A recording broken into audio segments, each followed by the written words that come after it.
prometi para hoje e juro que vou fazer, pelo menos começar, porque a coisa pode ser mais comprida, é recuperar aqueles modelos de verdade, porque nós estamos na crise da verdade. Aliás, não estamos mais na crise da verdade. Na crise da verdade nós estávamos em 80, 90, no século passado, um pouquinho depois, um pouquinho antes, um pouquinho depois, quando os pós-modernos nos diziam que o real, que as narrativas de legitimação do real perderam credibilidade. Essa é, dita nos meus termos, é quase a citação. A frase, né, quase uma sentença filosófica de Lyotard, no primeiro livro que leva o título de pós-moderna, condição pós-moderna, e ficou sendo o nome de uma que não é uma escola, mas é uma tendência forte do final do século XX. Naquele momento, quando se disse que as narrativas, atenção para narrativas, porque ele está falando de filosofia, ciência, que são narrativas no pensamento, no sentido do pensamento pós-moderno, aquilo que nós nos acostumamos durante muitos séculos a conceber como discursos de verdade, a filosofia e a ciência que rivalizaram desde o Renascimento, depois no moderno, sobretudo, 16, 17, daí em frente, né? Discursos de verdade. E havia concorrências. A arte, pensem no Renascimento, na invenção da perspectiva, da profundidade, da terceira dimensão, portanto, uma reprodução da realidade bidimensionalmente, tal qual aparece tridimensionalmente fora da tela. Tinha ali uma intenção de verdade, né? E a moral, a religião, era de verdade que se tratava, de ser, de vir a ser, de dever ser, mas era de ser e de verdade, do real e sua verdade, passada, presente, futura, que se tratava. E os outros foram sendo escanteados. No século XVIII final, de Kant, ainda estavam em conflito filosofia e ciência. Ele talvez tenha feito o último grande movimento de resgate da filosofia para valer mais do que a ciência.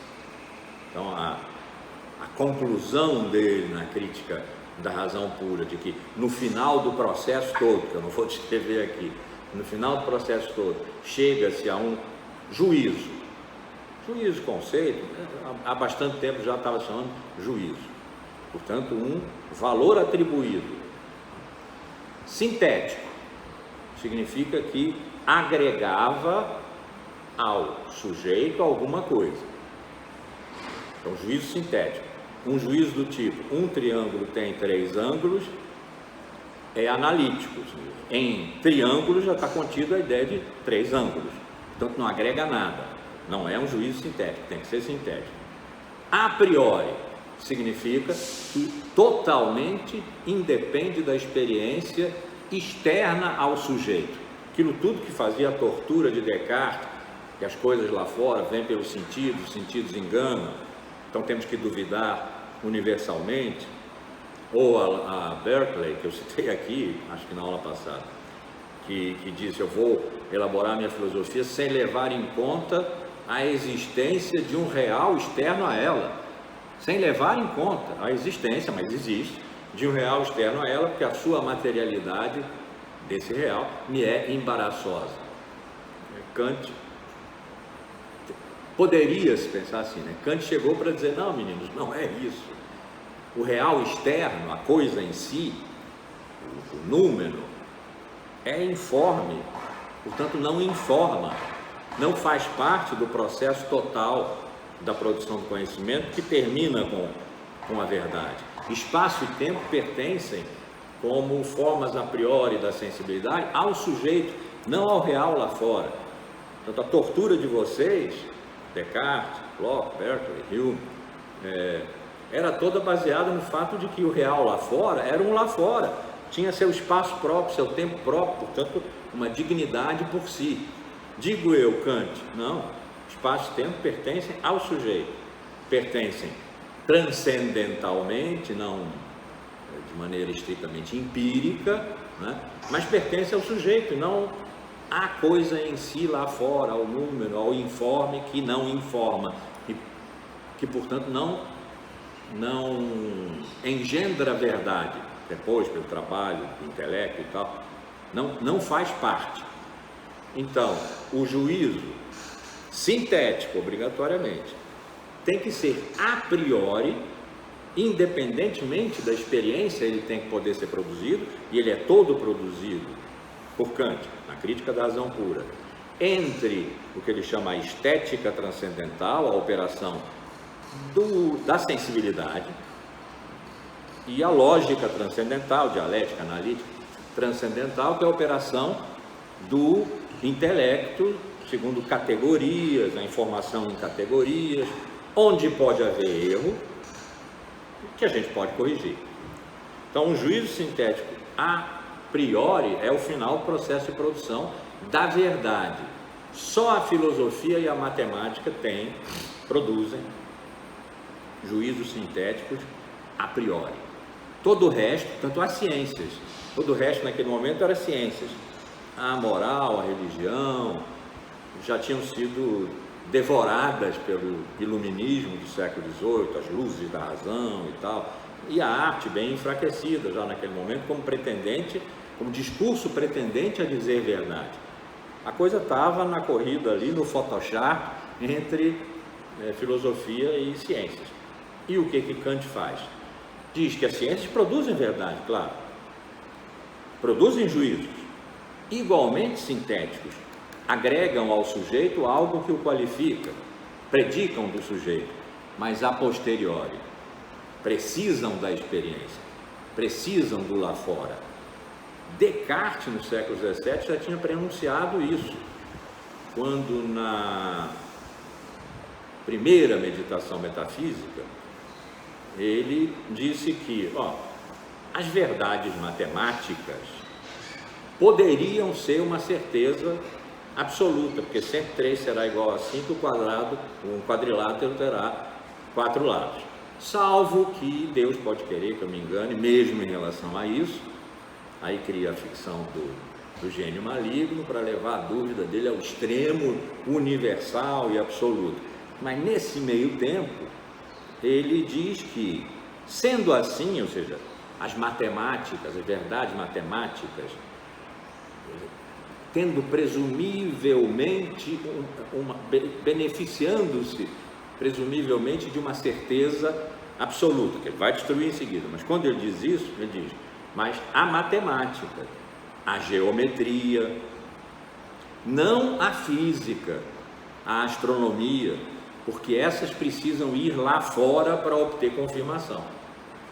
Então já estava ali fazendo uma distinção entre o necessitar ir lá fora, em Kant estava então como juízo sintético, a posteriori produz verdade, mas uma verdade que tem que ser contaminada por uma ida lá fora.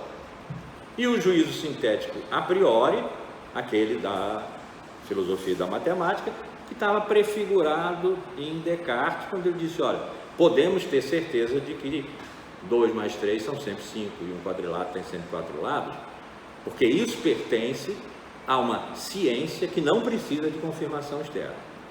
Então, nas duas pontas, início e fim desse primeiro moderno, como eu gosto de chamar, Descartes e Kant, está a concorrência, né, entre filosofia e ciência, e em relação a quê? Ao real. A verdade, a produção da verdade, tem referência. Esse verbo, fero, stule, latum, ferre, é conduzir, né? Daí, Cristóforos, por exemplo, São Cristóvão, é aquele que conduz Cristo, atravessou o rio com Cristo e tal, né? É conduzir. Referir é conduzir de novo para cá. o que está lá. Lá é onde? No mundo da sensibilidade, ou no passado, que fluiu para o passado, trazer de volta. Então, referência é o fundamento da representação.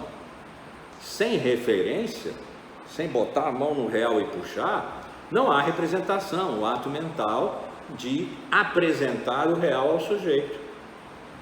O que os pós-modernos fazem é dizer, olha, o que se disse até agora sobre o real e o que se disse, eles chamaram narrativas de legitimação. Quer dizer, o real precisa ser legitimado, ele não se garante. Narrativas de legitimação do real perderam credibilidade. Se as narrativas, filosofia, ciência, perderam credibilidade, é porque o real deixou de estar com aquela bola toda que tinha, pelo menos desde Aristóteles. Nós vamos ter que trazer Aristóteles de volta nesse curso por causa disso, por causa do real. Quando Aristóteles, usando uma palavra que foi interpretada latinamente, mas ninguém pode garantir que seja uma tradução, se perdeu, a palavra ousia, O-U-S-I-A, ousia, né? Para dizer aquilo que algo é, tanto ser, o ser de algo, mas de todos os algos, esse, aquele outro, todos, não há nada que não seja segundo um modo que concentra um princípio que diferencia. Então, esta mesa aqui que vocês não estão vendo, acho que estão, né? Essa aqui, que é de madeira, um aglomerado de madeira, é retangular, não tem gavetas, né? E outras mesas, quaisquer outras mesas, né? Então, essa aqui tem uma cor marfim, haverá uma preta, outra vermelha. Essa é de um aglomerado de madeira, haverá as de mármore e as de vidro. Haverá as com abundantes gavetas, as sem nenhuma gaveta como essa, e as com pequenas gavetas do lado direito. Não importa. Ou melhor, importa, porque isso faz a diferença, a singularidade, a particularidade entre cada uma das mesas. Em cada uma das mesas está igualmente, no sentido de que também está, mas superiormente, como depois vai se ver, o princípio que no processo anula essas diferenças individuais, chamado forma, ou melhor, traduzido forma. Então, o princípio de individuação, Euler, traduzido matéria, mas não é a matéria material, matéria da física. E o princípio que universaliza, o princípio de generalização, não de individualização, mas de generalização, forma, morfé, traduzido latinamente, forma. Então, tudo que há, ousia, é conjuntamente matéria e forma. Nada existe que não seja matéria e forma. Portanto, a combinação de matéria e forma, de indivíduo e gênero, espécie e gênero, do particular e do geral. Depois, na Idade Média, isso se sofisticou, né? A essência deste particular aqui, a exeidade, a istidade, né? Mas ali, Aristóteles não, então não vamos complicar, esqueçam. Deletem essa minha última frase. Essa ousia, os latinos traduziram substância, e eu considero que é uma boa interpretação e, portanto, uma boa tradução. Por que uma boa interpretação? Porque o verbo radical da palavra substância, stare, é estar aí e permanecer. A maioria das línguas não tem diferença entre estar e ser, o que complica um bocado. Mas há em latim, no latim antigo pelo menos, stare é estar presente que permanece. Substare, sub, esse prefixo, indica um por baixo que sustenta. Então, aquilo que é é na medida em que se sustenta a si mesmo no seu ser, que se garante, que é consistente consigo mesmo, consistente, não é dependente do sujeito, é consistente, é insistente, é persistente. A ideia que depois se usou muito, de que pertence a todas as coisas insistirem ou persistirem em ser. Essa ideia é aristotélica. Substância é aquilo, usia, é aquilo que persiste em ser por si mesmo, não pelo sujeito, ou pelo homem, não se usava a palavra sujeito na época, né? Foucault usa, mas não se usava. Independe do homem, depende da observação. Hoje a física quântica nos diz que não, depende. Se eu perguntar quem é você, a coisa responde como partícula. Se eu perguntar onde você está, o que implica espaço e movimento, portanto, e velocidade, ela responde como onda. E a pergunta, mas você é substância ou é onda? Porque substância é substância e onda é onda, segundo o velho princípio, o primeiro princípio da lógica de Aristóteles, o que é, o que não é, e o segundo princípio de não contradição, não se pode atribuir a algo um predicado e o seu contrário ao mesmo tempo. Então, ou bem substância ou bem onda. E um físico quântico nos dirá, de modo nenhum, depende da pergunta. Para Aristóteles e para a filosofia que se seguiu durante muitíssimo tempo, até os modernos, até Descartes, vamos dizer assim, para ter uma marcação, século XVII, não, aquilo que é aquilo que é porque é. O que? Aquilo que é. Sustenta-se, se garante. Aí a ideia de fundamento desculpa a redundância, fundamental. Tudo que é o que é, porque se sustenta em ser, tem fundamento em si, que Aristóteles tratou mais extensamente como causa, aitia, causa, causas próximas e remotas, arcai, protai, arcai, aitiai, causas remotas e próximas, segundo se trata metafisicamente ou fisicamente das coisas, tal.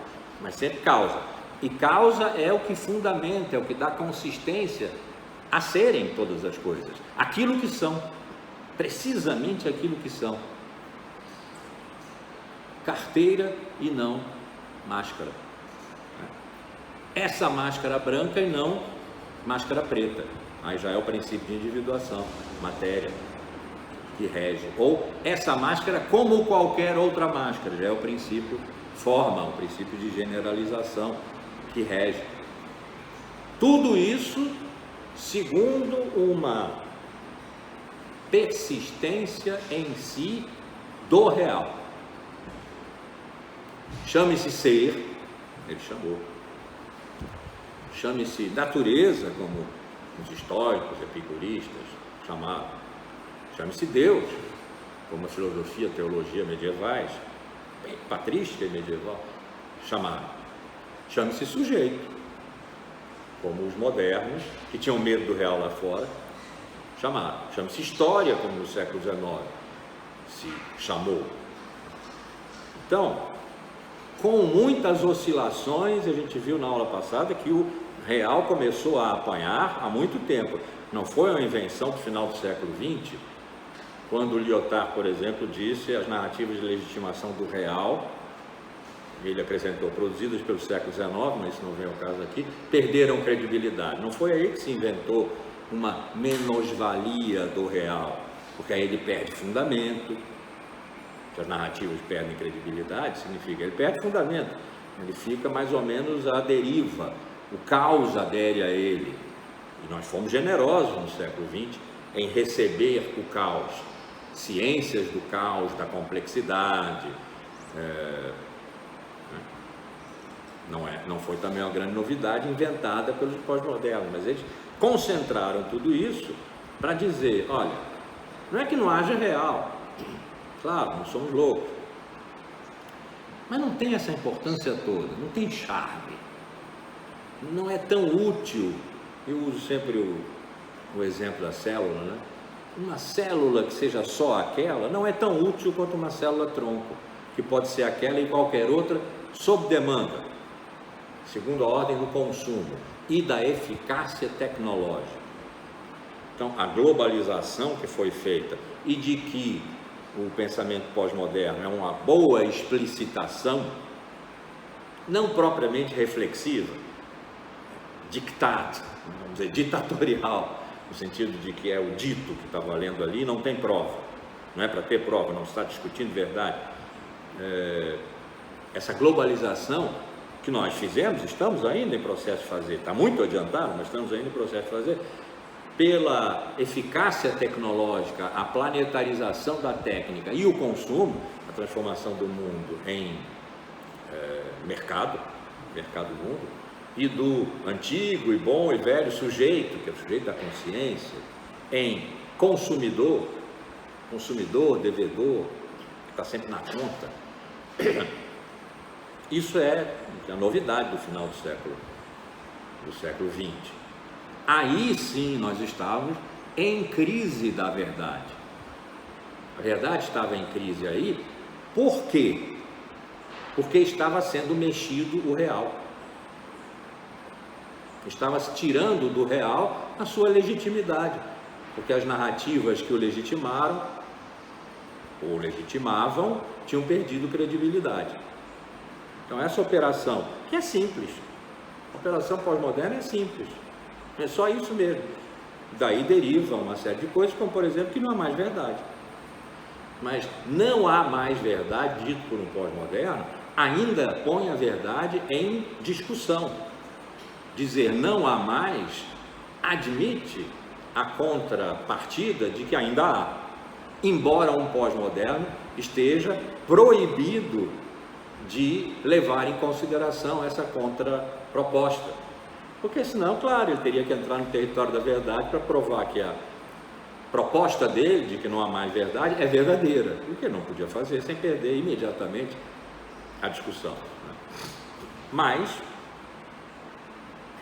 verdade ali estava em tensão, porque para não haver verdade era necessário que tudo que fosse do real, seu fundamento, sua representação por um sujeito que, ao representar o real, extrai dele a sua verdade, verdade que pertence ao real,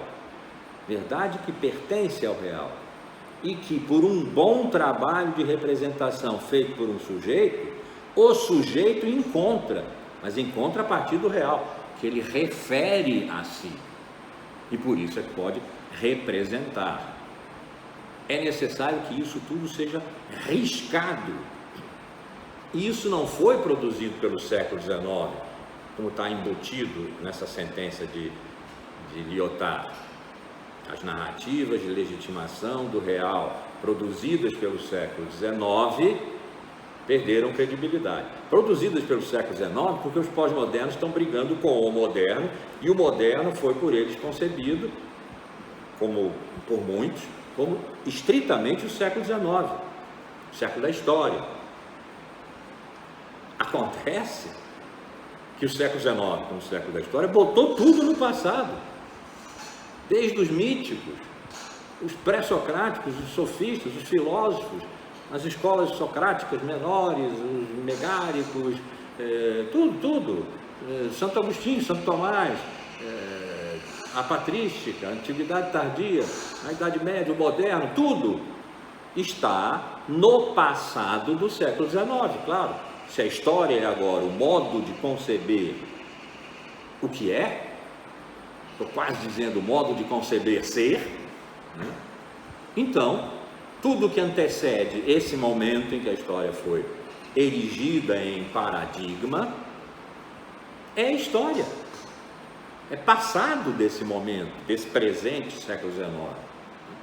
Então, quando os pós-modernos atiraram no século XIX, cometeram o que em direito se chama de crime préterintencional. Eles não tinham intenção de matar toda a filosofia, eles tinham a intenção de matar os modelos absolutos românticos alemães, Hegel sobretudo, mas Nietzsche também, do século XIX.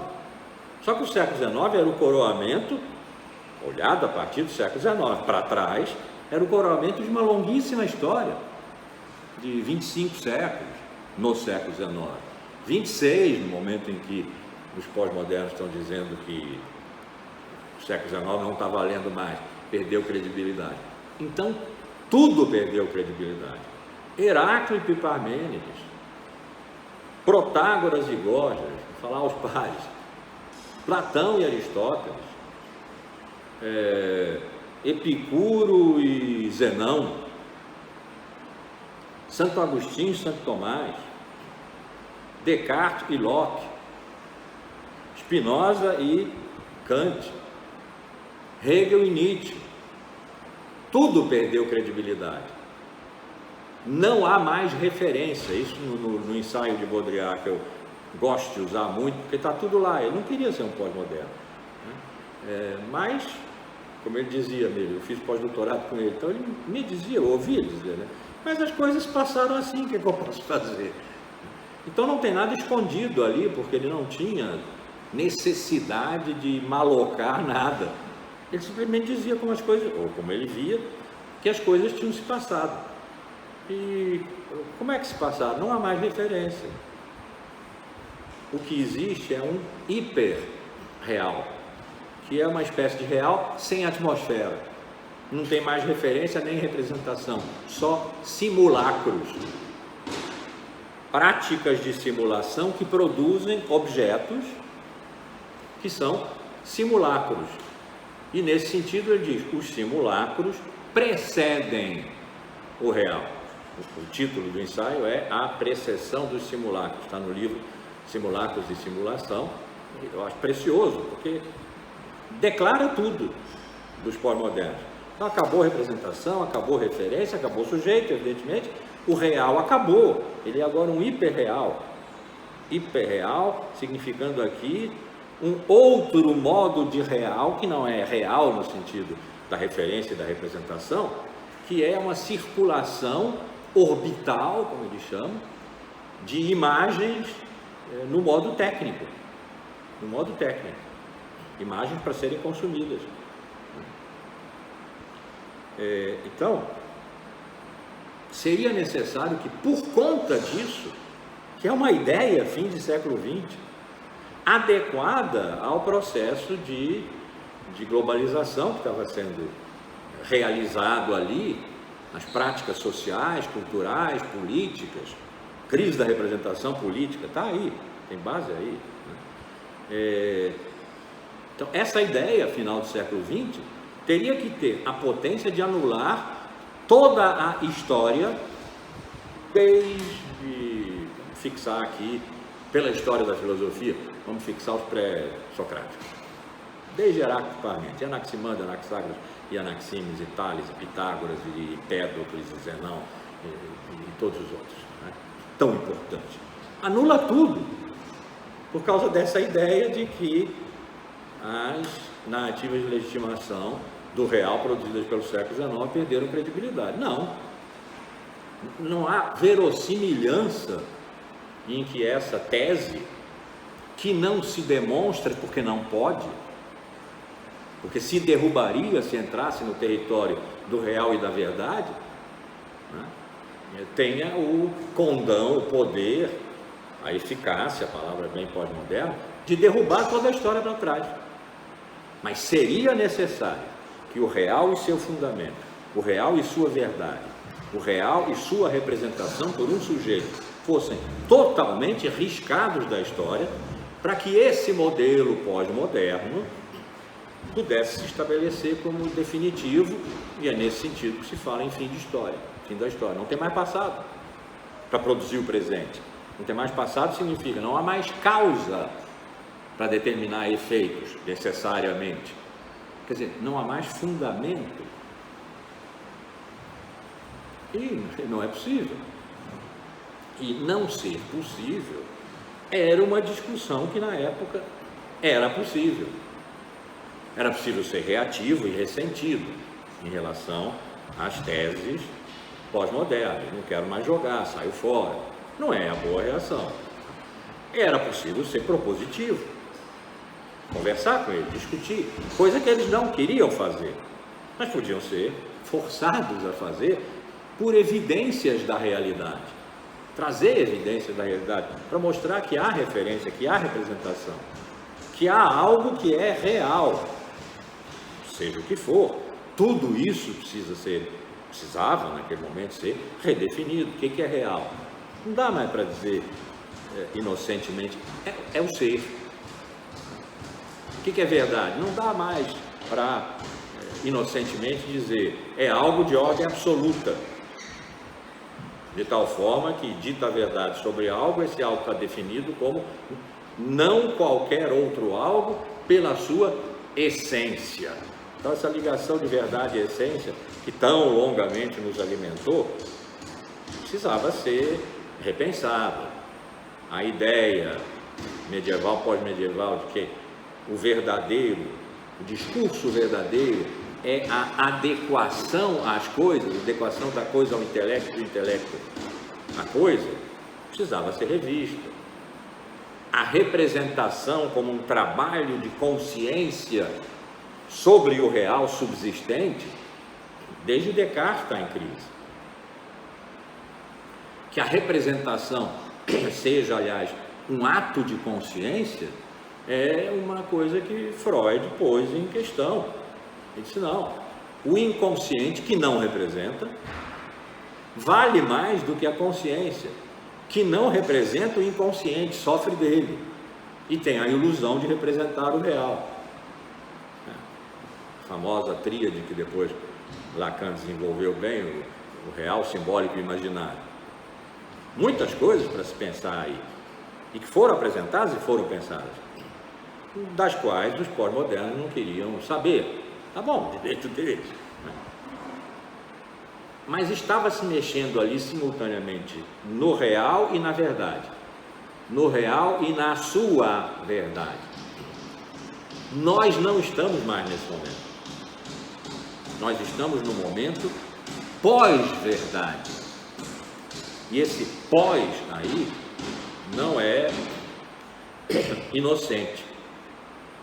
Eu sempre digo que um dia a gente precisava fazer uma metafísica das preposições, porque alguns dos maiores pensadores, vamos chamar de filósofos, alguns dos maiores filósofos de todos os tempos se definem como pré-socráticos.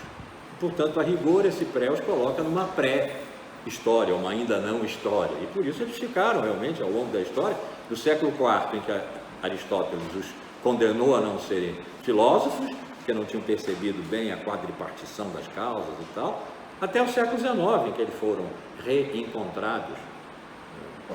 É preciso discutir se reencontrados, mas são 23 séculos. Eles estiveram realmente fora da história, os pré-socráticos, os pós-modernos. Esse pós aí também diz um bocado de coisa, ele diz mais sobre esses pensadores do final do século XX do que a palavra modernos.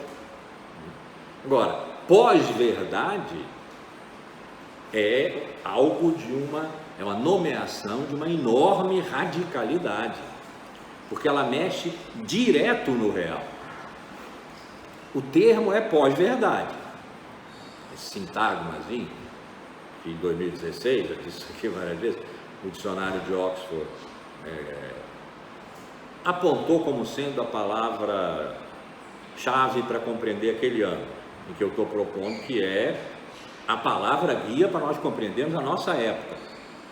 E, supostamente, não pode saber, supostamente eu coloco ali como começando com os pós-modernos, vamos dizer, começando com o livro de Lyotard, indo até o momento em que nós nos encontramos. Esse das imensas polarizações, onde não há mais verdade. E por que eu digo que é muito radical essa nomeação de pós-verdade, que parece estar tratando da verdade e dizendo, nós estamos pós tudo que se refere à verdade. Por que é tão radical? Porque ela, na verdade, mexe com o real. A qualificação do termo pós-verdade feita pelos pós-verdadeiros, pelo dicionário de Oxford, né, é, trocando em miúdos, dizer que quando nós temos que tomar uma decisão, vamos tomar agora, domingo, dia 30 de outubro, e que vença o melhor, que vencerá. Quando nós temos que tomar uma decisão, sobretudo na esfera pública, mas não só, os fatos objetivos valem tanto quanto qualquer outra opinião.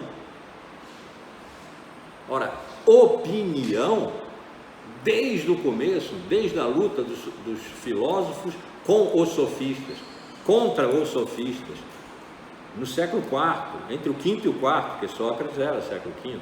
Morreu no primeiro ano do século IV, foi contemporâneo dos grandes sofistas e lutou com eles, que diziam que não havia verdade, o que Sócrates achava uma heresia, um assalto contra o sagrado, porque Sofia, a sabedoria, é divina. Como assim não há verdade e tudo é caos? Então essa luta, que teve muito de qualidade moral, etc., foi uma luta especificamente contra a opinião. Os sofistas funcionavam na ordem das opiniões, dos discursos tremendos, como o Protágoras chamou, de opinião contra opinião. Eles próprios produziam honestamente 2 discursos para decidir sobre alguma coisa, decidir no espaço público, no lugar do discurso, na ágora, decidir sobre alguma coisa, um discurso pró e um contra, porque eles não sabiam o que era verdade.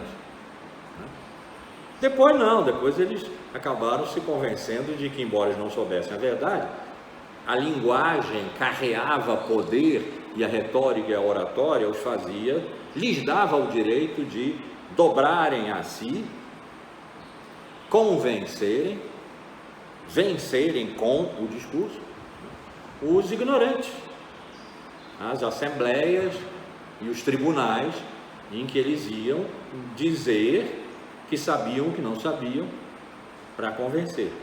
Então, opinião e a utilidade que vem pendurada na opinião e que hoje se chama eficácia, é uma questão antiquíssima, lá das origens da filosofia, segunda versão, 2.0, século IV, com Platão e Aristóteles, Sócrates, Platão e Aristóteles. Combater a opinião que é estritamente do homem, medida de todas as coisas, e não das coisas, na sua verdade. Então esse foi um combate lá atrás que os filósofos venceram. Agora o que é que estão? Venceram em nome da verdade e do discurso correto, o discurso metodicamente produzido, logicamente, no caso de Aristóteles. E correto significava, havia regras para ligar entre si uma premissa maior, digamos, universal, do tipo, todo homem é mortal, esse é o exemplo clássico, com uma premissa menor, particular, ora Sócrates é homem, para uma conclusão que junta universal e particular, que era o grande drama dos gregos. Como ligar universal e particular? Logo, Sócrates é mortal. Sócrates, particular, é mortal, universal. Como todo homem, Sócrates sendo um, é mortal.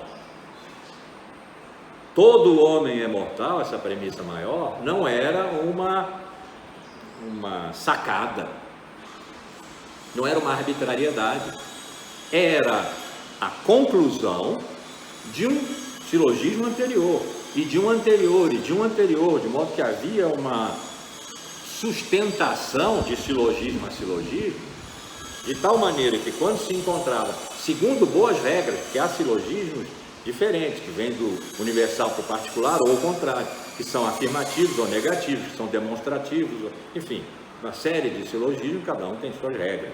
O negócio era bem complicado.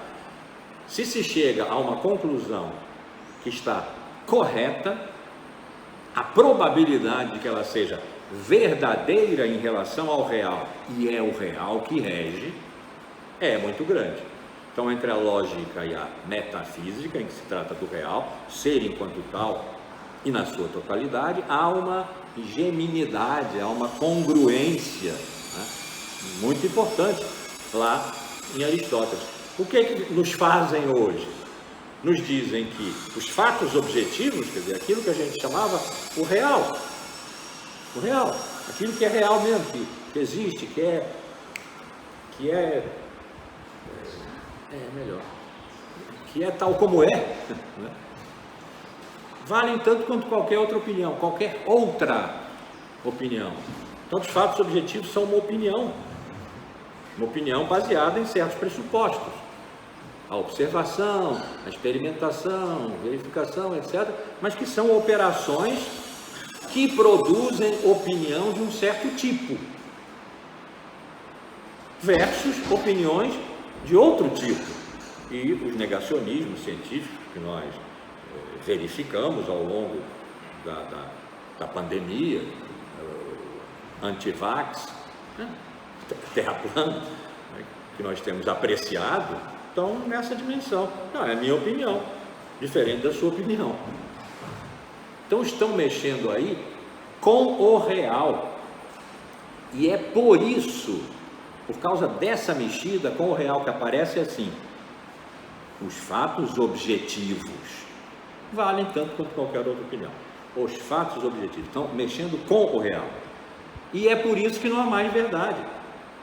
E não há mais verdade no sentido pós-moderno de que a gente ainda vai discutir isso. Não, nós estamos pós a possibilidade de discutir verdade. Não se trata mais disso. E tratar disso seria uma feia regressão, pois eu estou propondo uma regressão ao real. O que eu estou dizendo de diferente nesse curso, em relação aos cursos anteriores em que eu andei, aliás, como a vida inteira, à procura da verdade, pela via epistemológica, pela via histórica, pela via ontológica, andei à procura da verdade. O que eu estou dizendo de diferente é que a raiz é o real. E não se pode pensar a verdade senão em conexão com o real. Referência é fundamental. Representação, seja lá o que queira dizer a essa altura, porque nós temos que incorporar os atos de simulação que produzem uma parte substancial da nossa contemporaneidade, e a produção de simulacros, que são uma parte fundamental da nossa realidade. Realidade virtual nós chamamos, não é irreal, não é fantasmática, não é ilusória, é um modo de realidade. Caixa eletrônico do outro lado da rua, em frente à minha casa, tem uma realidade virtual, se estiver funcionando, se estiver funcional, ou seja, se for eficaz, de me dispensar de ir ao banco, porque ele simula operações bancárias e produz um simulacro de banco que no final me faz sair lá do posto com um dinheiro que quando eu entrei não tinha. Então, nada contra a realidade virtual, a produção de simulações e simulacros, né? Nós vivemos nisso, vivemos nas redes, mas não só. Nós passamos a vida inteira, todos os dias da nossa vida, pendulando entre real e virtual. Aqui mesmo, nesse momento, eu estou numa sala de aula real, diante de um computador, com Zoom, falando para pessoas. Obrigado por estarem aqui, por persistirem em estar aqui. Falando para pessoas numa sala de aula virtual. É uma sala de aula. Eu estou aí com vocês, estou fazendo um gesto que está no mesmo nível em que vocês se encontram, está fora, está aí mesmo. Isso é uma sala de aula, e isso é uma sala de aula.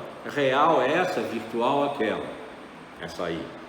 E ao mesmo tempo estou aqui na minha frente gravando essa aula. A gravação é um ato de representação. Mas isso aqui, vocês me vendo e eu aí dentro da tela com vocês, também é um ato de representação. Essa gravação que eu estou fazendo aqui vai para o YouTube.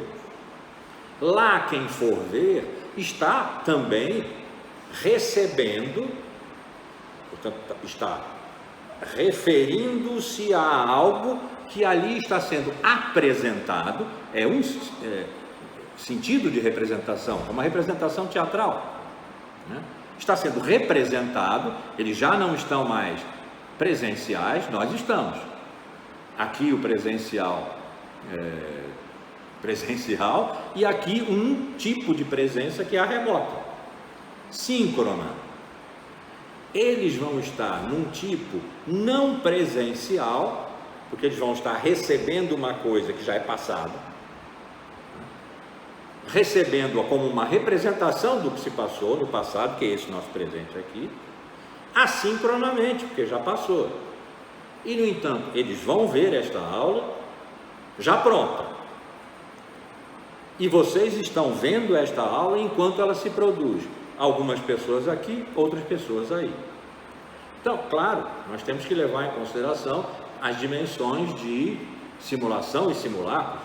Só a palavra símulo já nos diz que há um regime de verossimilhança, um regime de semelhança.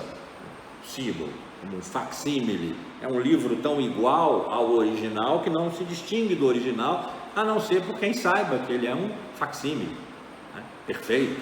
Borges trata muito em vários contos desse tipo de relação, né? Então, símbolo em simulacro, em simulação, são maneiras de dizer, se houvesse um real mesmo, ele poderia ser deste modo, este que nós estamos aqui produzindo tecnologicamente. Esse aí, diferente desse aqui. É uma simulação, é um simulacro, mas a aula é real. Está sendo dada ao mesmo tempo. Então, levar em consideração simulações, simulacros, o que era impossível há muito pouco tempo atrás. Simulacro era um desvio completo da realidade essencial. Desde Platão se trata assim. Platão deu o nome de simulacro àquelas formas que se distinguem cada vez para mais longe da imagem que é uma cópia da ideia. Então tem as ideias, não são ideias na cabeça, não são conceitos, ideias, as formas puras, o que propriamente é, as cópias que impropriamente são, mas são, porque são cópias de modelos.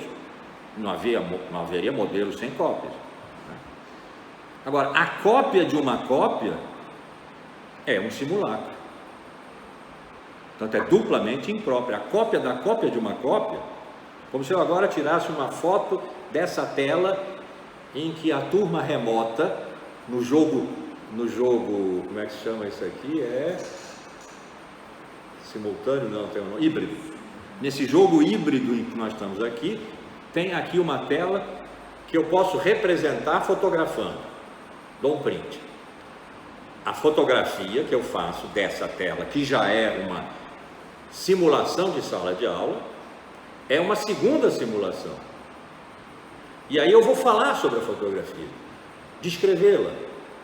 O meu discurso, que já não é uma imagem, não é uma simulação da imagem que eu vejo diante de mim e que é uma simulação da sala de aula que eu tenho presente aqui, o discurso sobre a foto dessa tela é um terceiro simulacro. E à medida em que eu vou me afastando, mais eu vou me enterrando no falso, na potência do falso.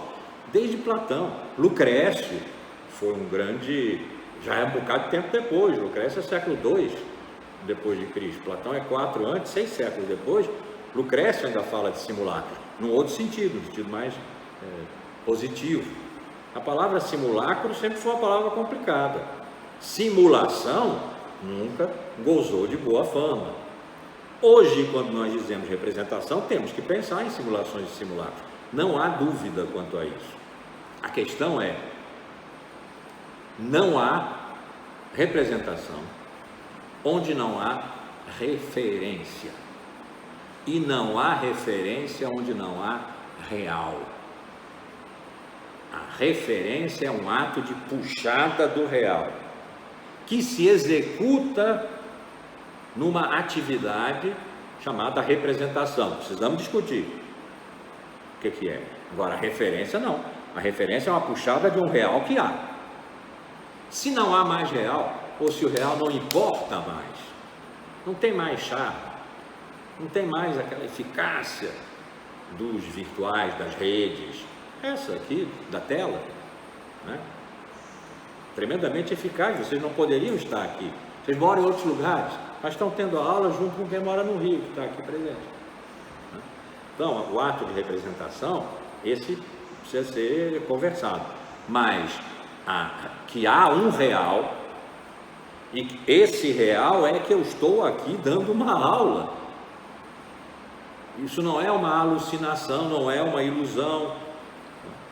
É verdadeiramente real e está sendo referido,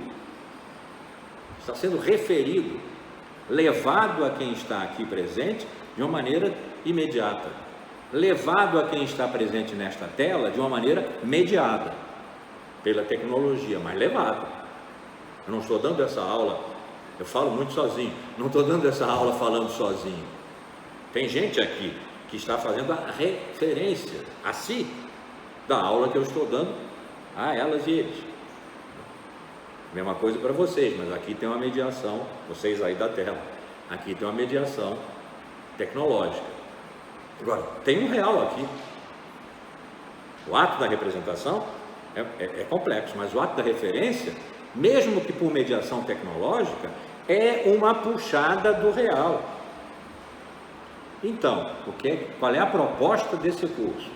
É a de que nós temos que mexer no estatuto do real, sem o que será em vão a nossa mexida nos modelos de verdade. Nos cursos anteriores, eu contei uma história da verdade para vocês e pedi que vocês deixassem em suspenso certas palavras: a narrativa em relação ao mito, a aletheia em relação aos pré-socráticos, o discurso em relação aos sofistas, a correção em relação aos filósofos, o cuidado em relação aos estoicos, epicuristas, a adequação em relação aos medievais. Foram as principais, até esse momento nosso da pós-verdade. Eu nem tinha avançado ali, não, esse momento nosso dos pós-modernos, que a verdade ainda estava em discussão, fim da verdade, morte da verdade, as mortes e fins anunciados pelos pós-modernos. Nem tinha chegado na pós-verdade, esse momento terrível em que nós vivemos aqui. Porque depois, no curso seguinte, esse se chamava Tristeza da Verdade, no outro, A Esperança da Verdade, eu retomei aos pares essas palavras, que eram mais do que palavras, por isso que eu pedi que vocês mantivessem em suspenso, eram forças de compreensão da verdade em épocas, portanto eram forças paradigmáticas.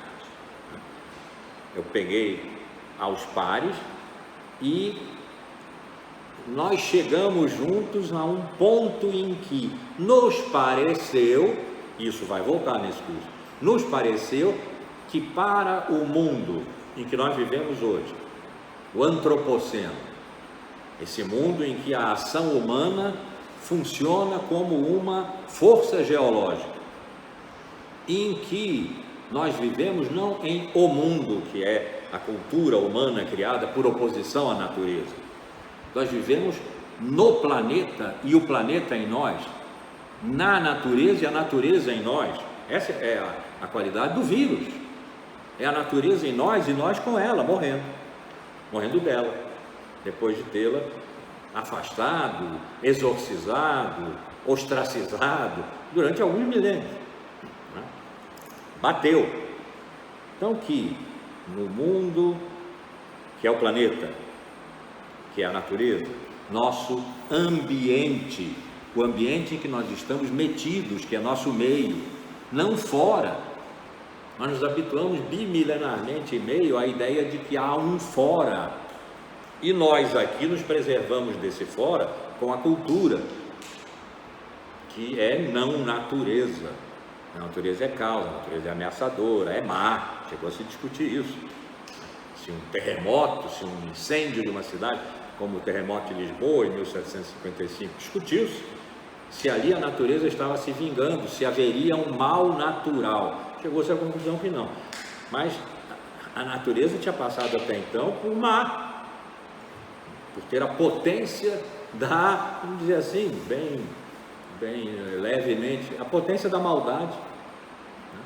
Então, depois de muito exílio, de repente nós globalizamos o planeta, planetarizamos a técnica de tal maneira que nós e a natureza, a cultura e a natureza, não encontramos outro lugar para estar senão nós nela e ela em nós.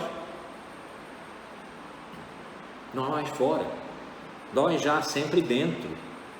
O mundo é o planeta, não é mais a cultura que nos permite exilar a natureza. Bateu e vai continuar batendo. E nós temos que aprender a língua para negociar com o planeta, porque nós não falamos a mesma língua. Nós precisamos aprender uma linguagem comum entre nós e o planeta, uma linguagem porosa, amorosa, cuidadosa, adequada. E nos pareceu, naquele curso, que um modelo de verdade seria o mais adequado à nossa época do antropoceno, do meio ambiente, que seria a da aletheia, aquela experiência dos pré-socráticos. Por ter sido a experiência que foi, o que eu vou agora escrever, não nessa aula, talvez, não sei, vou agora descrever e, em sequência, os outros modelos de verdade, para ver o que nós pegamos deles, agora que não estamos mais tratando dos modelos de verdade como paradigmas de época e ponto. Estamos tratando da verdade em conexão com o real, e são os paradigmas de real das diversas épocas. Eu não sei se vou fazer uma história contínua e longa do real, que é a minha tentação, mas talvez não deva fazer isso, vamos ver, né? É do real que nós estaremos tratando, e a verdade em conexão com ele, em referência a ele. E então, aquela experiência do século VI, dos pré-socráticos, que parece ter muito a ver conosco hoje. Claro, essa transposição não pode ser feita assim, sem transições muito importantes, né? Porque nós estamos falando de 6 a.C., nós estamos em 21 depois. Uma história rolou aí, uma história poderosa, uma história da filosofia, da ciência, da moral, da religião, das artes, né? Das técnicas, uma história da cultura e da natureza, da oposição entre cultura e natureza, uma história poderosíssima e de várias dimensões. Então, muitas mediações precisam ser feitas, mas a aparência quase evidente de que aquela experiência de verdade dos pré-socráticos é bastante adaptável ao momento antropocênico e meio-ambiental em que nós vivemos com o planeta e a natureza, é uma intuição forte, que eu vou retomar, sempre lembrando, agora pensando o real, e a conexão entre real e verdade. Por outro lado, essa experiência de verdade não foi submetida ao desgaste da história. Então, ela significa só o que ela significou. Claro, nós não sabemos exatamente o que ela significou no século VI, porque não dispomos dos livros desses pré-socráticos, que eles pararam de ser copiados e divulgados depois que Aristóteles, o grande Aristóteles, os condenou a não serem mais filósofos, na verdade nunca terem sido filósofos. Então, o que se encontrou no século XIX foram fragmentos indiretos, a partir dos quais se produziu um livro, os fragmentos pré-socráticos, preciosíssimo, mas cuja fidedignidade nós não podemos atestar. Então, fazem-se estudos, desde o século passado, mas desde o século passado quer dizer o século XIX, no século XX, sobretudo, estudos estilísticos, filológicos, linguísticos, históricos, enfim, e de consistência teórica, filosófica, vários tipos de testes, uma espécie de carbono 14 filosófico, para verificar se esses fragmentos são mesmo do século VI e poderiam mesmo ser atribuídos a Heráclito e por quê. Mas nós estamos muito na corda bamba aí.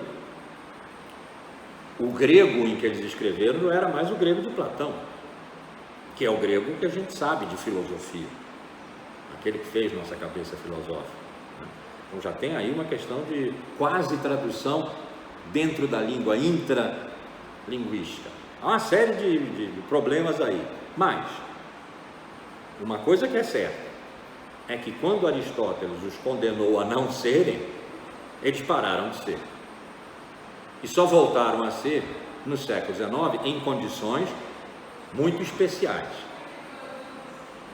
Isso quer dizer, o modo segundo o qual eles referiram o real a um determinado modo de linguagem produtor de regimes de veredicção que levaram o nome Aletheia, não sofreram o desgaste do tempo, da história, não foram limados, não teve erosão. É como se eles tivessem ficado como aqueles mamutes que de vez em quando se encontram na tundra siberiana e que foram congelados de tal maneira que o que eles estavam comendo ainda está no estômago, Ficaram mais ou menos assim. Quando foram descobertos no século XIX, e Nietzsche lhes deu uma ordem, fez o primeiro curso sobre os pré-socráticos, de que nós temos notícia, provavelmente o primeiro mesmo, e a partir daí muitos se dedicaram a eles. Heidegger, por exemplo, passou a vida tentando pensar pré-socraticamente, sem a ilusão de que seria um pré-socrático um dia. Então, a originalidade, a estranheza dessa experiência, desse modelo de verdade, e o fato de que ele se manteve praticamente incólume à passagem do tempo, quase intacto. Digo quase intacto porque ele chegou ao século IV de Aristóteles, e Aristóteles os interpretou.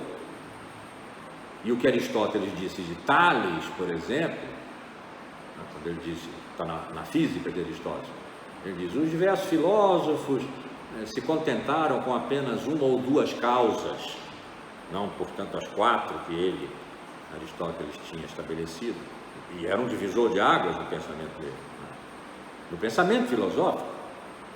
Nós ficamos pensando as quatro causas de Aristóteles até agora, muito proximamente.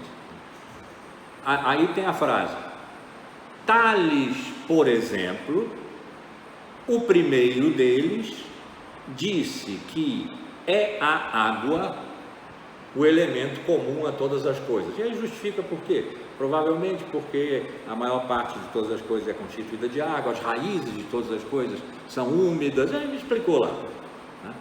Mas é a água ficou sendo o fragmento que nós temos de Tales. Tem um segundo: todas as coisas estão cheias de Deus, está em outro lugar.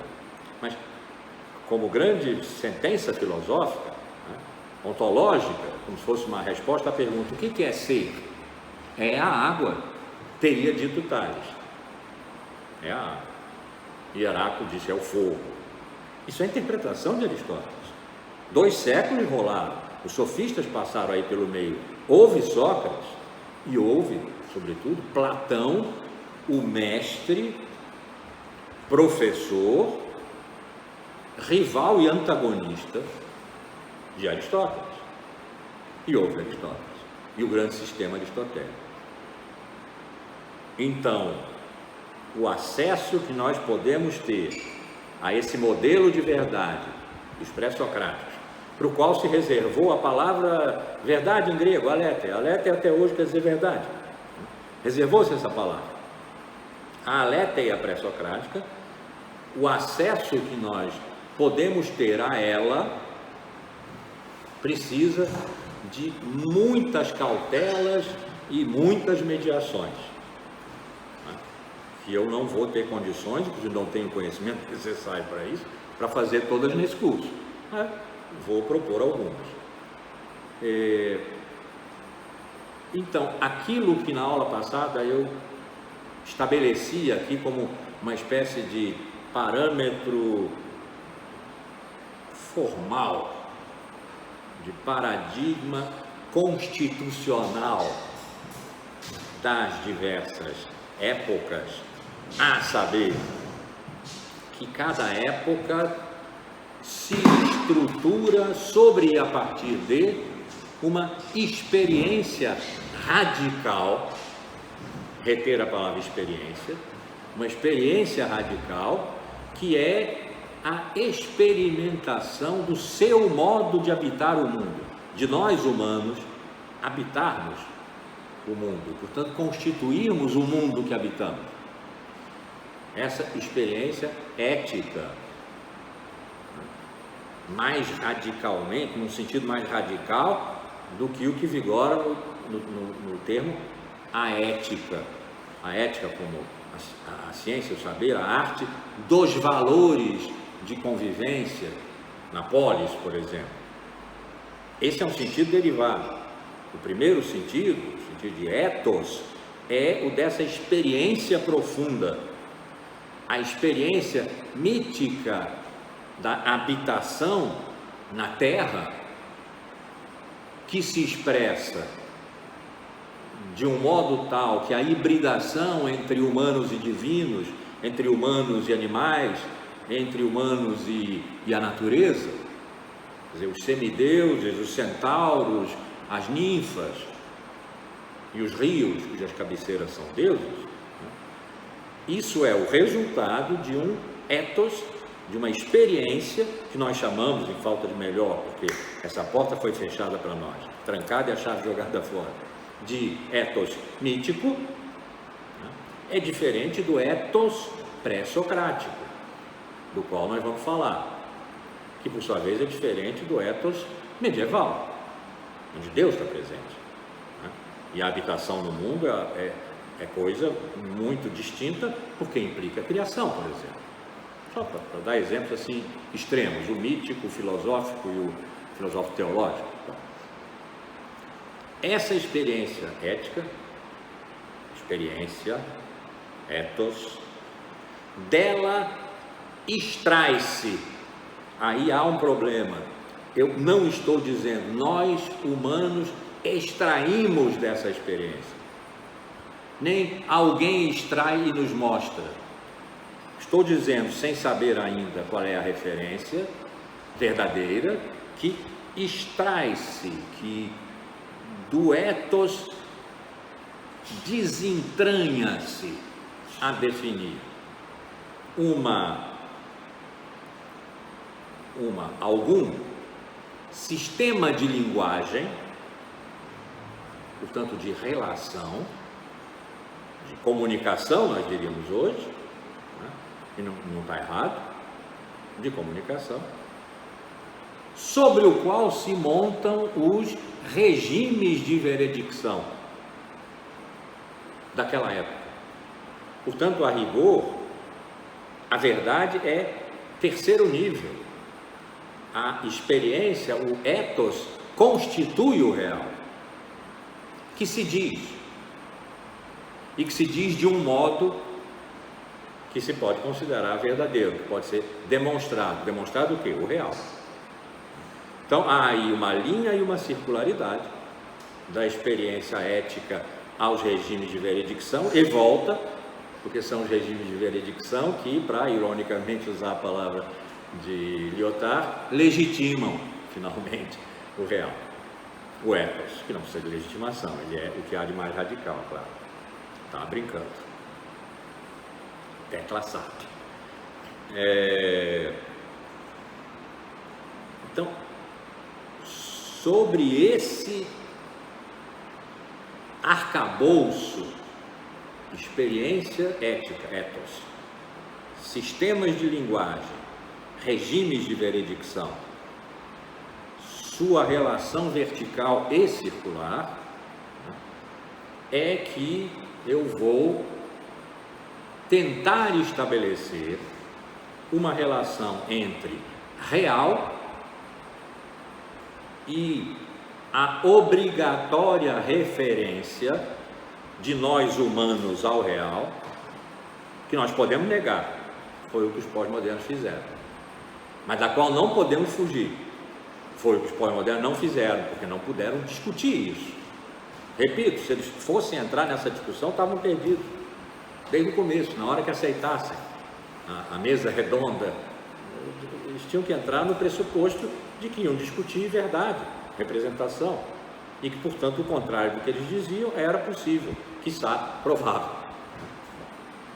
Podemos desconhecer, podemos negar, podemos fugir da evidência de que, havendo real, e o que eu estou dizendo aqui é, há sempre real, vamos beber isso em Aristóteles, havendo real, há referência, havendo referência, agora, há ver, há representação, e é aí que se estabelece a verdade. Tudo isso a definir, sobretudo verdade e representação. Referência também. E real, muito obviamente, não é por acaso que eu vou chamar aqui para a nossa aula, ninguém menos do que aquele que o enorme Hegel no século XIX considerava o homem mais inteligente que já tinha pisado o chão deste planeta, desta Terra. Aristóteles. Vou precisar de Aristóteles. Estabelecido nosso cercadinho, né? Não, cercadinho não. Tira cercadinho. Estabelecido o nosso perímetro, né? Nós vamos nos mover dentro desse perímetro, em que cabe a pós-verdade, a negação do real, os fatos objetivos que valem tanto quanto qualquer outra opinião. Estabelecido esse perímetro, vou repetir, não sei se será pela última vez, a experiência ética, o desentranhamento dela de sistemas de linguagem, portanto, de comunicação, de sociabilidade, de convivência, de amor e ódio, de contato, porosidade e contato, de sociedade, cultura, mundo, visto por nós, os humanos, que se expressam, representam, essa palavra vai ter que ser revista, já disse várias vezes, em regimes de verdade, regimes de veredicção. Estabelecido esse padrão formal, eu infelizmente ainda estou no momento de só poder oferecer espinhas dorsais, ainda não tem muita carne, músculos, sangue circulando, né? Eu já falei aqui da decisão que eu tomei lá na década de 70, do século passado, por causa do perigo dos reducionismos que então se faziam, reduzir tudo ao político, por exemplo, tudo é política. Aí eu vi um tremendo risco, um perigo horrendo para o pensamento e decidi contra os meus melhores instintos. O meu instinto é ser realista, não é ser formalista, nominalista, né? Contra os meus melhores instintos, eu fiz o sacrifício, né, de me comportar, e fiz isso até, sei lá, até a preparação desse curso, né? Estou falando de 77 para cá, faça uma conta aí, nós estamos em 22, é alguma coisa que termina com 5, é muito tempo, Criei para mim mesmo formalismo histórico filosófico, depois adotei para mim como nome do meu laboratório no IDEA, programa de estudos avançados, que eu criei há 41, 42 anos aqui na época. Meu laboratório ficou se chamando Laboratório de História dos Sistemas de Pensamento, que era o nome da cátedra de Foucault no Colégio de France. Quando ele morreu, eu adotei. História dos Sistemas de Pensamento é formalismo histórico filosófico, correspondem-se a esses termos, né? E finalmente chamei de História dos Paradigmas Filosóficos e constituíram os 9 volumes da minha história, da filosofia, Os Assassinos do Sol.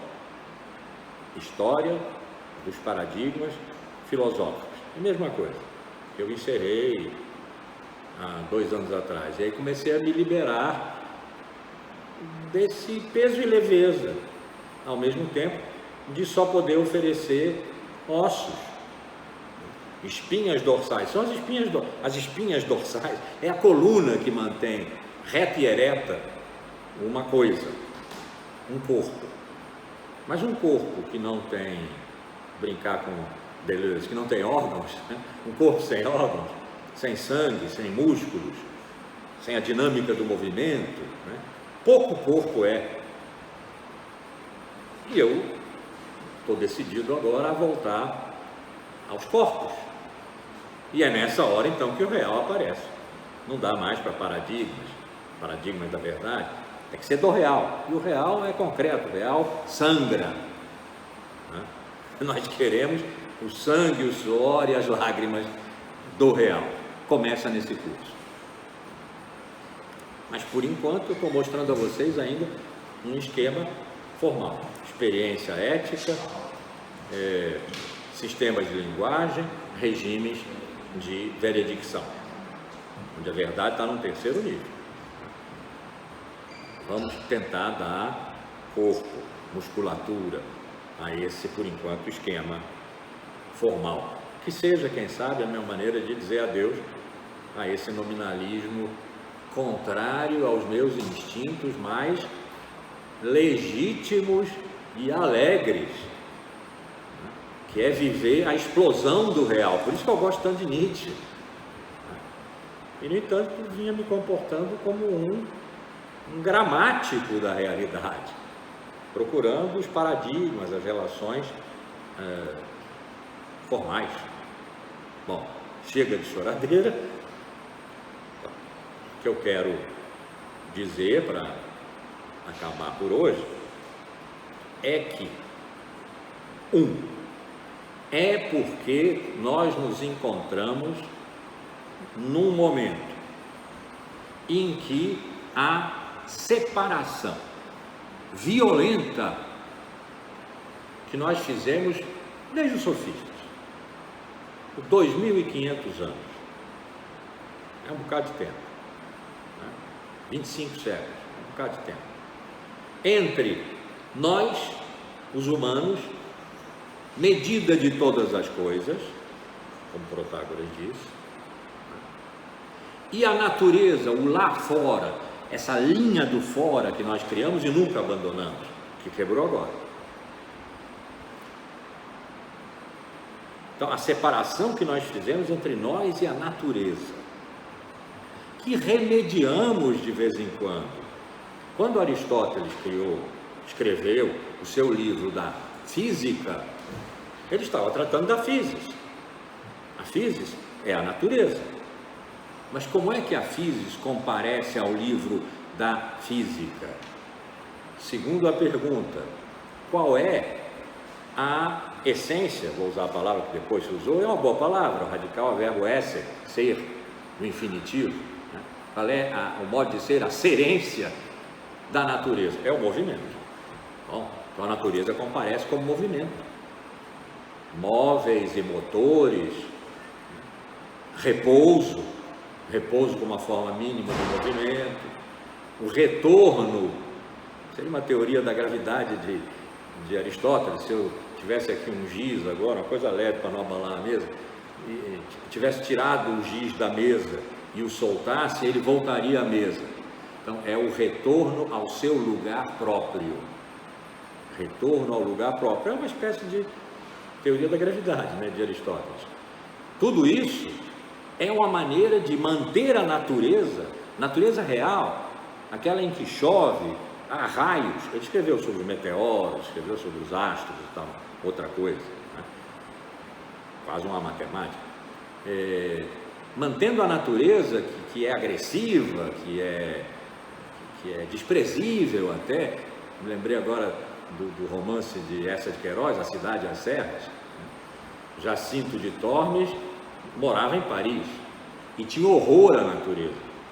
Quando ele, pelo snobismo da época, ia passear no Bois de Boulogne, porque era obrigatório passear pelo Bois de Boulogne, e tinha chovido, e um ramo de árvore passava no rosto dele, assim, aquilo era um nojo. Ele odiava a natureza. Até que herdou uma quinta em Tormes, em Portugal, e se decidiu a tomar posse dela, e se encantou com a natureza, e não queria mais voltar para a cidade de modo nenhum. Então, A Cidade e as Serras é o desencanto e o encanto com a natureza, o ódio à natureza e o intenso amor a ela. Ele mudou a vida dele, né? Então, pode servir como uma boa metáfora desse ódio à natureza, esse medo, né, temor que nós tivemos durante tantos séculos, milênio e meio, que nos fez criar uma linha de demarcação, uma linha a partir da qual nós passamos a dizer, fora dela, fora é a natureza real, não é a natureza científica, filosófica, aquela que Aristóteles botou no seu livro da física. E assim foi por 25 séculos. Mantivemos a natureza fora e chegamos a um momento, e aí como eu vou estar tratando do real, e a verdade junto, né? Eu vou estar tratando do real, vamos ver um pouco se dá para falar, a partir de Aristóteles, desse movimento de alinhamento em relação à natureza, para chegar ao momento em que a natureza não encontrou outro lugar para ficar. O lugar dela é o nosso lugar. Os animais que estão invadindo as cidades, onça pintada que anda pelas cidades, né? Os macacos, os animais que estão entrando na cidade, porque não sobrou natureza para eles. Nós não deixamos sobrar natureza para eles quando arrazoamos, como Heidegger disse, né?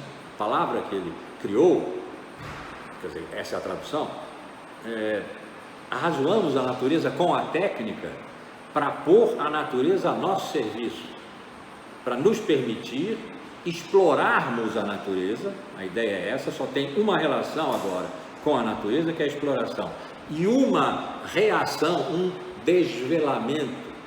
Vamos ver em relação à Aletheia, assim que na próxima aula formos falar dela.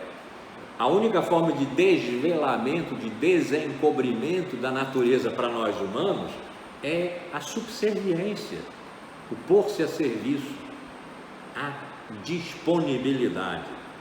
A natureza está à nossa disposição porque nós a exploramos. E essa seria, segundo Heidegger, e isso está no maravilhoso ensaio, a questão da técnica, nós a exploramos em nosso benefício, mas isso significa que nós já estamos inteiramente dominados pela essência da técnica moderna. Não temos mais a liberdade de nos escolher. À beira do abismo. Estamos à beira do abismo. É assim que Heidegger descreve a situação, e nós podemos dizer, a pandemia foi o momento em que nós caímos no abismo. O abismo caiu em nós. Sempre penso na ideia linda de Nietzsche: se você olhar muito longamente o abismo acaba olhando de volta para você. Então nós caímos no abismo, o abismo caiu em nós, alguma coisa aconteceu que nós batemos, fomos batidos, né? E estamos vivendo ainda hoje o rescaldo disso, ou a continuação disso, e outros virão. Essa é a suposição. Nós não demos um toque na natureza e recuamos e de novo a pusemos fora. A linha do fora caiu. A muralha do fora, a fortaleza do fora caiu. Nós estamos hoje, antropoceno, meio ambiente, nós estamos no mesmo lugar, no lugar do planeta, no lugar da Terra, no lugar da natureza. A Terra, o planeta Terra invadiu o mundo, aquele que nós tínhamos construído confortavelmente para nós, o mundo da cultura, para não termos que nos embrenhar na natureza, onde acabamos nos perdendo. Não é bom ir por aí. De repente é por aí que temos que ir. Esse é o real para nós. O real para nós está hoje em situação de franco conflito.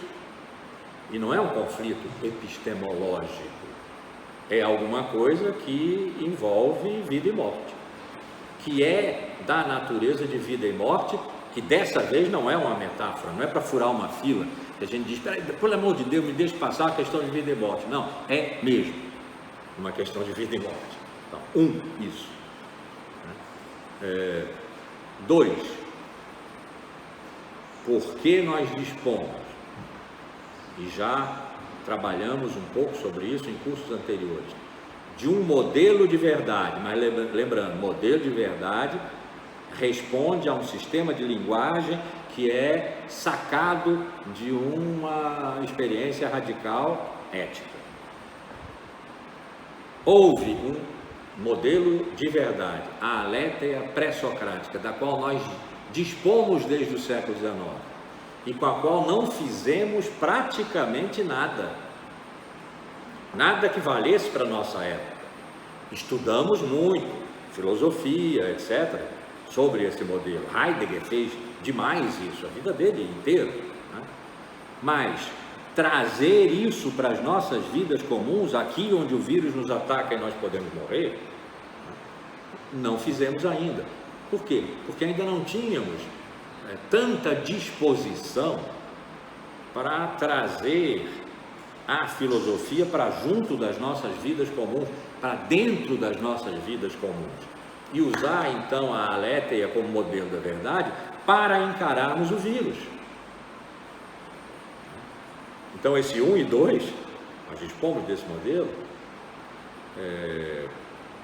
vão alimentar esse curso. Eu espero que finalmente na sexta aula, acho que essa é a sexta aula, eu tenha acabado de constituir o ambiente desse curso. E aí me desculpem se eu me estendi demais, mas eu estou como a cigarra, eu estou cantando até estourar a minha casca, ou como a borboleta, eu estou esforçadamente tentando sair do casulo de 20, 42, 45 anos, se a conta está certa, desde 77, em que eu tomei uma decisão, a de ser nominalista, vou falar de nominalismo, a de ser formalista, a de não ser realista, no sentido de estar colado no real amorosamente, a de ter que dolorosamente me afastar dele para ficar só, na verdade, como paradigma de época. Pronto, fiz isso demais, estou me esforçando agora para chegar a um lugar da planície do real, para que o deserto pare de crescer, o deserto do formalismo, então, pare de crescer, como Nietzsche dizia, né? O deserto cresce, ai de quem traz em si um deserto. Bom, vai ver que eu trazia em mim um deserto, estou tentando sair dele e trazer o caos da realidade, do real dentro de mim. É preciso ainda trazer um caos dentro de si para ser capaz de despertar uma estrela que dança. Eu quero aqui nós juntos despertar uma estrela que dança, é a do real e da verdade, sua verdade, referência, representação. É isso que nós temos pela frente. Pronto, a cigarra cantou até estourar, a borboleta está começando a sair e agora sim, com certeza, porque eu não tenho mais para onde ir, com certeza na próxima aula eu vou começar a repensar os modelos de verdade sobre os quais já trabalhei com vocês, várias pessoas que estão aqui, sobretudo aqui na tela. Os modelos de verdade das diversas épocas, ou de algumas que digam respeito a nós hoje, que é disso que se trata. Nós estamos na convulsão da queda no abismo, uma catástrofe que pode trazer, talvez só possa trazer, se nós não a embaraçarmos de algum modo, distopias.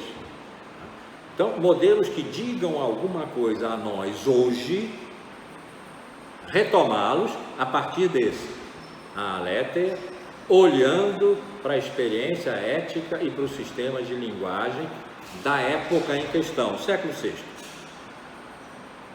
Olhando para ele através daquilo de que nós dispomos, o modelo de verdade, sabendo agora que, no entanto, não é o modelo de verdade o nosso objeto de inquérito. Inquérito é pesquisa, né? Mas a palavra grega para inquérito, estou certo? É historia. Então, a história que nós vamos aqui contar, o nosso modelo de inquérito, de história. Estou sendo leviano com o uso da palavra, mas levemente vamos usá-la aqui juntos. Então pronto, juro que na próxima aula começamos pela Aletheia. Eu espero não ter que voltar à estruturação da experiência ética, dos sistemas de linguagem, dos regimes de veredicção, o primeiro dos quais, pela ordem de entrada em cena, que por acaso é a cronológica, mas não precisava ser, porque a cena se passa hoje, é aqui. Acho que já disse o suficiente sobre isso, né? É aqui, e os riscos todos, o temor, o terror e as esperanças, né? Que não, as possíveis esperanças que nós ainda possamos e temos o direito de sustentar. Então, Aletheia para a próxima aula. Prometido, prometido.